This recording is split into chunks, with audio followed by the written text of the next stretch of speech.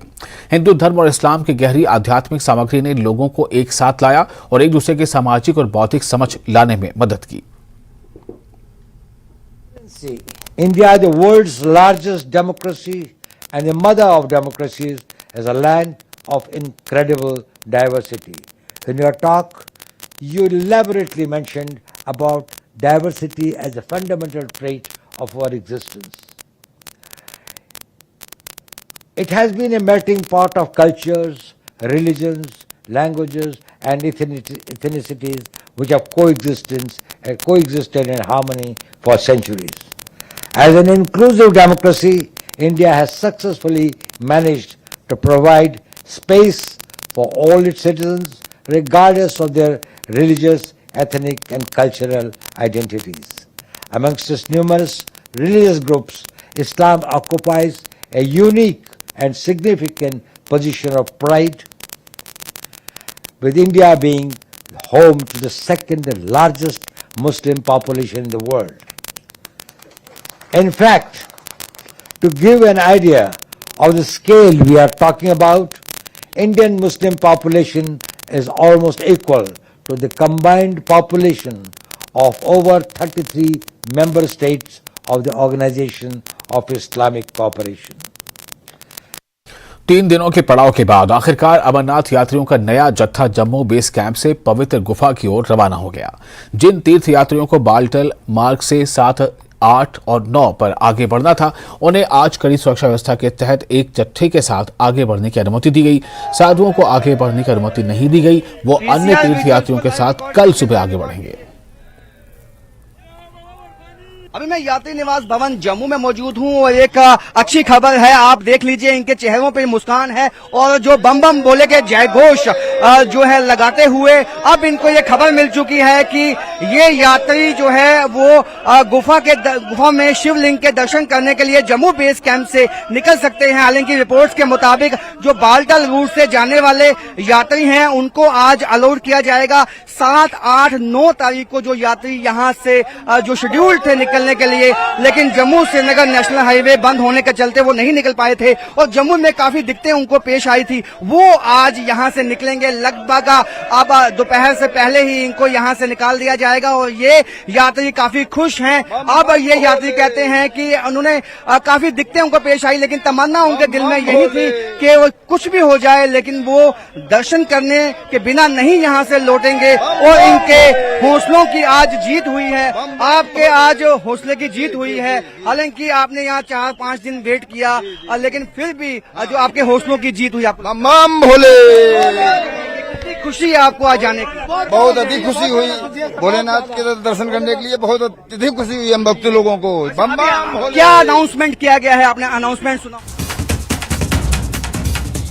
और इस वक्त की एक ब्रेकिंग न्यूज आपको दे रहे हैं। सीएम सुक्खू ने बाढ़ प्रभावित क्षेत्रों का वो दौरा किया है। सीएम सुक्खू बाढ़ प्रभावित क्षेत्रों का दौरा कर रहे हैं और सीएम सुक्खू बाढ़ प्रभावित क्षेत्रों का दौरा कर रहे हैं। जैसा कि पहले से हम आपको बता रहे थे कि जिस तरह से वहां पर तबाही आई है और कई जिलों में बारिश और बाढ़ से जो हालात बिल्कुल बेकाबू हुए हैं, खासतौर से गुज़िश्ता दिन, तो उसको लेकर सीएम सुक्खू जो है तमाम ऐसे प्रभावित इलाकों का एरियल दौरा करने वाले थे। तो अब ये खबर आ रही है कि सीएम सुक्खू ने बाढ़ प्रभावित जो क्षेत्र हैं उनका वो दौरा कर रहे हैं। ये तस्वीरें भी आप इस वक्त देख सकते हैं। इन तस्वीरों में आप देखें किस तरह सीएम सुक्खू जो है वो चॉपर पर सवार हैं और वो तमाम उन इलाकों का जायजा ले रहे हैं, उसका दौरा कर रहे हैं, उन्हें समझने की कोशिश कर रहे हैं कि कहां पर किस तरह की तबाही आई है, कहां किस तरह की बर्बादी है। तो जो पहली तस्वीरें आपने इस वक्त देखी है न्यूज 18 JKLH पर, सीएम का बाढ़ प्रभावित क्षेत्रों का दौरा, ये एरियल सर्वे कर रहे हैं सीएम सुखविंदर सिंह सुक्खू।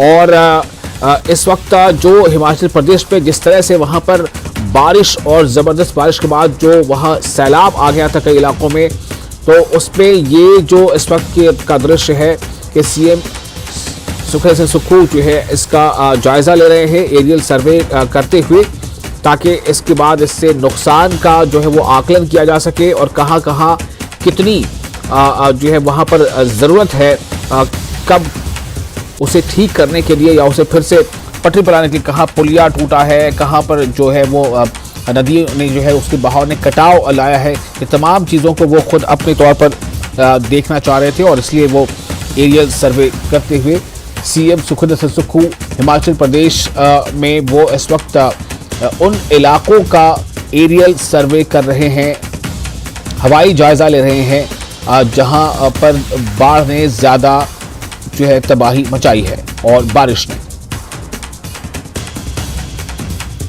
तो इस वक्त की ये एक्सक्लूसिव तस्वीरें आप देख रहे हैं न्यूज 18 JKLH पर। न्यूज 18 JKLH आप तक ये तस्वीरें पहुंचा रहा है। जिस तरह से पिछले दिनों बारिश और से हुई तबाही में काफ़ी ज़्यादा नुकसान है, बताया जा रहा है करीब 3 से 4 हज़ार करोड़ रुपए की संपत्तियों का नुकसान हुआ है। 70 से ज़्यादा लोगों की जानें जा चुकी हैं और इसी दरमियान कई सड़कें, कई नेशनल हाईवेज वो बंद हैं, कई पुल पुलिया जो है वो टूटे हैं, कई मकान बह गए हैं बाढ़ की जद में आने से। तो इसका जायजा यानी एरियल सर्वे लेना जो है, जैसा उन्होंने कहा था सीएम सुखविंदर सुक्खू ने कि मैं इसका एरियल जायजा लूंगा, हवाई सर्वे करूंगा, ताकि इसको लेकर बेहतर प्लानिंग में मदद मिल सके कि किस तरफ ज़्यादा मदद की दरकार है और कहां पर ज़्यादा जो है स्थितियाँ बिगड़ी हैं। और इस वक्त मनाली से भी एक अहम खबर आपको दे रहे हैं। मनाली जाने वाले दोनों रास्ते बंद हो गए। मनाली से बड़ी खबर, मनाली का संपर्क बाकी हिस्सों से टूटा। जी हां, मनाली का संपर्क बाकी हिस्सों से टूट चुका है। मनाली जाने वाले दोनों रास्ते बंद हो गए हैं। चंडीगढ़ मनाली हाईवे 3 दिन से बंद है। Kullu Manali left bank road भी बंद। कुल्लू से मनाली के बीच व्यास नदी में बहा हाईवे। कई जगहों पर नदी में NH3 की सड़क नालों में बाढ़ से लेफ्ट बैंक रोड भी बंद। मनाली में मोबाइल नेटवर्क भी ठप। 36 घंटे से मनाली में बिजली आपूर्ति भी ठप। मनाली की बाकी हिस्सों से मनाली का संपर्क जो है वो टूट चुका है। तो ये इस वक्त जो मानसून के बाद की जो हालात हैं उसने कई ज्यादा जो है चिंताएं बढ़ा दी हैं काफी ज्यादा सरकार के लिए। तो ये इस वक्त की अहम खबर आपको दे रहे हैं, मनाली का संपर्क बाकी हिस्सों से कट चुका है।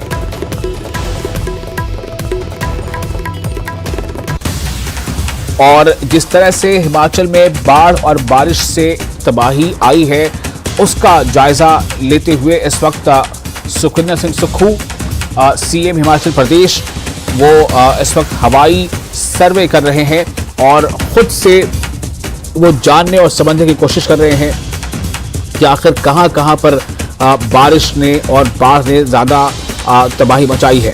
सीएम सुखविंदर सिंह सुक्खू इस वक्त टेलीविजन स्क्रीन पर आप देख सकते हैं। न्यूज 18 JKLH आप तक ये तस्वीरें पहुंचा रहा है और इसमें सुखविंदर सिंह सुक्खू साफ तौर से देखे जा सकते हैं कि वो हेलीकॉप्टर में मौजूद हैं और वो जो है हवाई सर्वे कर रहे हैं। वो हवा में उड़ते हुए हेलीकॉप्टर में बैठकर हवा में उड़ते हुए वो ये जायजा लेने की कोशिश कर रहे हैं, ये समझने की कोशिश कर रहे हैं कि किस तरह जो है वो तबाही और ये बर्बादी बारिश ने सैलाब की शक्ल में वो दिया है। और जैसा मैंने आपको पहले बताया कि पिछले कुछ दिनों में जो अभी बारिश के हालात बने हैं, पिछले कुछ दिनों में बारिश और सैलाब से 72 लोगों की जानें जा चुकी हैं। 8 लोग जो है अभी भी लापता बताए जा रहे हैं, उनका पता नहीं चल पा रहा है वो कहाँ हैं, किधर गए।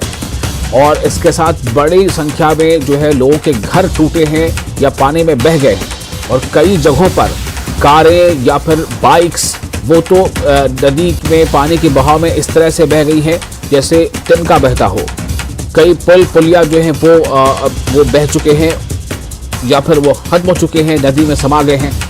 इन हालात के बीच हिमाचल प्रदेश के मुख्यमंत्री सुखविंदर सिंह सुक्खू इस वक्त एरियल सर्वे करते हुए, हवाई सर्वे करते हुए वो हेलीकॉप्टर के जरिए से ये जानने की कोशिश कर रहे हैं कि आखिर कहां कहां पर किन किन इलाकों में कितनी तबाही बची है, ताकि वो इसके बाद जो है एक मीटिंग करके, बैठक करके दिशा निर्देश दे सकें, अपने सुझाव दे सकें और अधिकारियों के सुझाव से त्वरित एक्शन प्लान तैयार हो सके कि कहां पर किस तरह सबसे पहले एक्शन लेना है। हालांकि इसी बीच ये भी खबर है कि प्रधानमंत्री ने भी सुखविंदर सुक्खू से बात की है और उनसे हालचाल जाना है कि हिमाचल में बारिश से जो तबाही आई है उसके बारे में जानकारी ली है।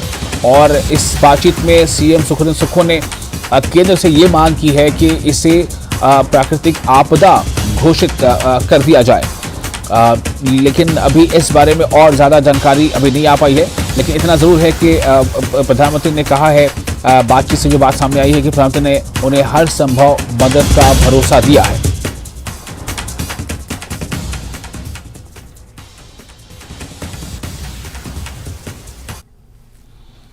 और इसी के साथ टॉप 18 में फिलहाल इतना ही, लेकिन न्यूज 18 JKLH पर लगातार बड़ी और अहम खबरों का सिलसिला जारी रहेगा।